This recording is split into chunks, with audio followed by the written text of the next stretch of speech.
Hi there, welcome back to Pretty Much Flawless. Today in this video we are going to be working on a mid-2011 21.5-inch iMac.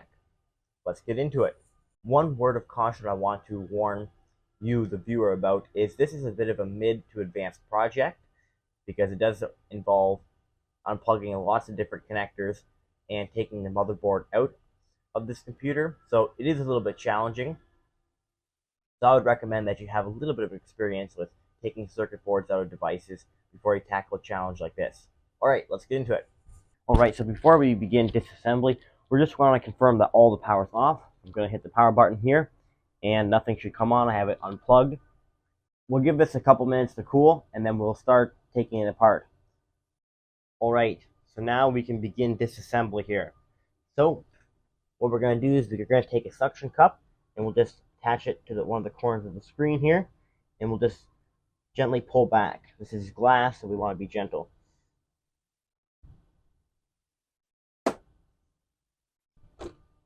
There we go, and this thing pops off. What we'll do is we'll pull it back, and then we'll lift it up very carefully, and we'll take it away.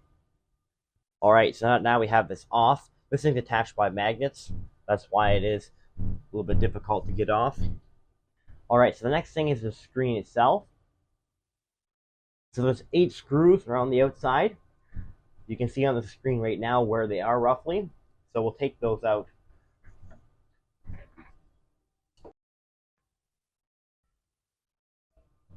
Alright, so now we have all the screws out. What we can do is very gently pull the screen forward here. And don't pull this too fast because there is 4 connectors on the back side. We do not want to rip any of those wires. That'd make this job a lot harder. Alright, so we have 4 connectors between the screen and the board. So we have one here, there's one down there, there's another one right here, this ribbon cable, and then there's another one down there also. We'll start from the top and work our way down here. So we'll start this one with this one right here. What we're going to do is we're going to go down and grab the connector and pull. Sorry that angle wasn't great, but what we did is we basically just unplug this connector here. So that's one done. Alright, next we have this big ribbon cable here. So what we're going to do is we're going to go down here and grab onto this tab. You might have to use tweezers. I was able to do it with my hand. You just pull up here gently, and then what we're going to do is we are going to grab this ribbon cable here, and we're just going to gently pull straight up. There we go, that's off. The next one we have is this connector right here. So what we do is we're just going to grab that connector and pull up very gently, and that's disconnected there. And there's one more down over here. So what we do, this one right here, you have to push this tab here. This one here, you have to push this tab and pull down like that, and that's off. So that's all 4 connectors off the screen here. Alright, so with all the connectors disconnected, we can very gently pull the screen forward, and then we can just very gently lift up right here. Just confirm that you didn't miss any connectors. There are 4, but you don't want to miss any. Alright, so that's off. Is we're going to have to remove the whole motherboard right here. The CPU's over here, GPU's over here. So we're going to have to remove this entire thing here. So the first step of doing that is we have to remove the RAM. So that's down here. Alright, so down here there's a panel with 3 Phillips screws. You can take that out. Looks like this. Alright, so after removing that cover, what you'll see is you can see a black tab here. You can pull that down here. And what you have to do is you have to pull this down. I'd be kind of gentle, but it does take a decent amount of force. So here we go. That's 1, that's 2. Just very gently pull these things out. This might need a little bit more of a pull.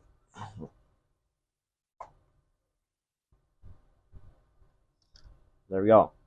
So that's all the RAM out. I already did this side over here. And you want to remember which way it came out, because it has to go back in that exact same way. Not necessarily the same order, but just the same direction.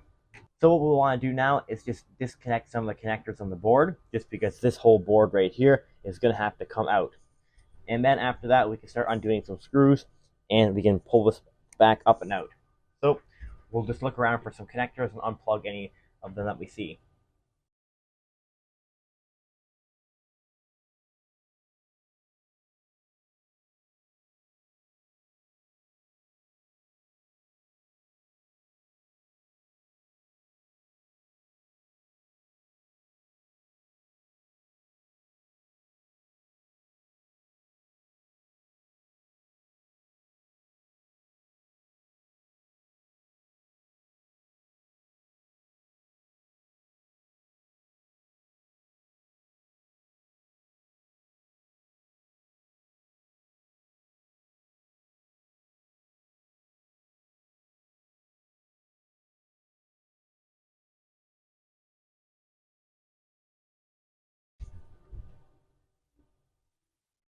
Alright, so there's a connector here that might look a bit daunting here. It says audio underneath it. There's two plastic tabs on either side toward the ribbon cable here. What you want to do is you want to very gently pull out on those, and this cable will disconnect like this. There's also some tape connecting it to the board, so you want to make sure that's off.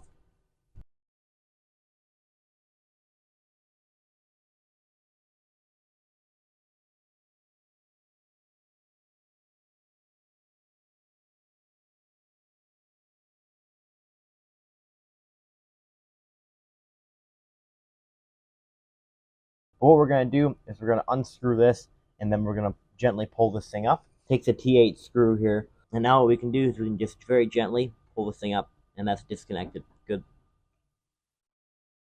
Alright, that's all the connectors in the front. Alright, so I've unplugged 14 connectors from the front here. There probably is going to be a few more on the back. And I find to keep a pencil and paper right beside you and just to write down how many connectors you've unplugged with tally marks. That helps, just so as you're plugging back in, you can be counting and make sure you have the same amount of connectors that you unplugged that you plugged back in. So now what we can do is we can start undoing some screws. So we're only looking for the main screws right now that hold it in. These bigger ones right here. Some of these smaller ones hold the heat sinks on. We don't want to take those off quite yet. We're just looking for the ones that hold this board to the frame. Alright, so that's all the screws. So what we'll do is we'll see if we can pull this back. See if we missed any screws.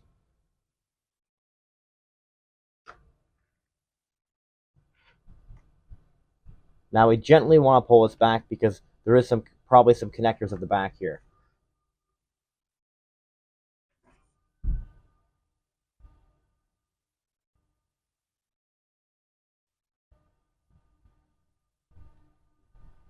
Alright, so we're just gently pulling back here, and we're watching for any connectors, which there is a decent amount on the bottom side.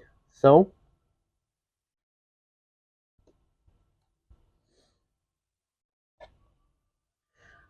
just checking to make sure that the entire board is coming back out, just so we're not putting a lot of stress on the board.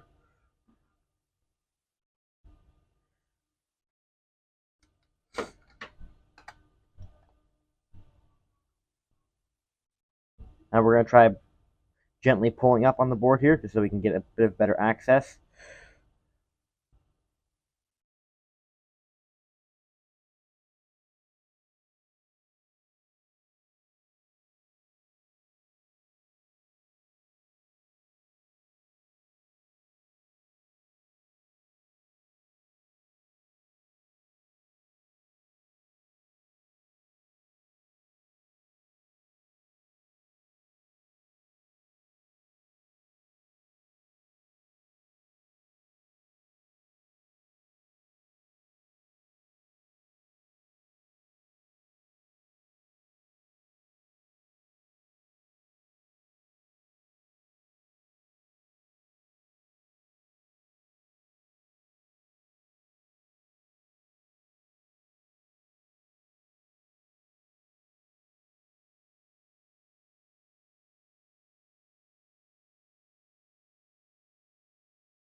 Alright, so that was quite a pain, but we did get the motherboard out.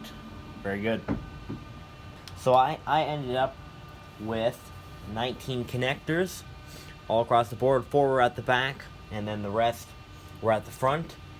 And I did end up removing this fan right here, just to give me a little bit more room, I probably could have done without removing this fan, but just to make it a little bit easier on me, I pulled that out.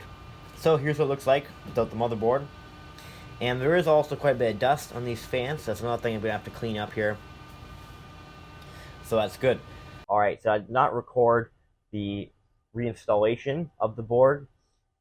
It's pretty much the same thing as removal, only reverse. You gotta get the board in, get the connectors in the back plugged in, put the screws in, get all the rest of the connectors plugged in. So that does take a little bit of patience, and you gotta make sure you have all your connectors. What happened to me was there were some connectors that were supposed to be in the front that were stuck behind the board, so I had to pull the board up again and grab those connectors.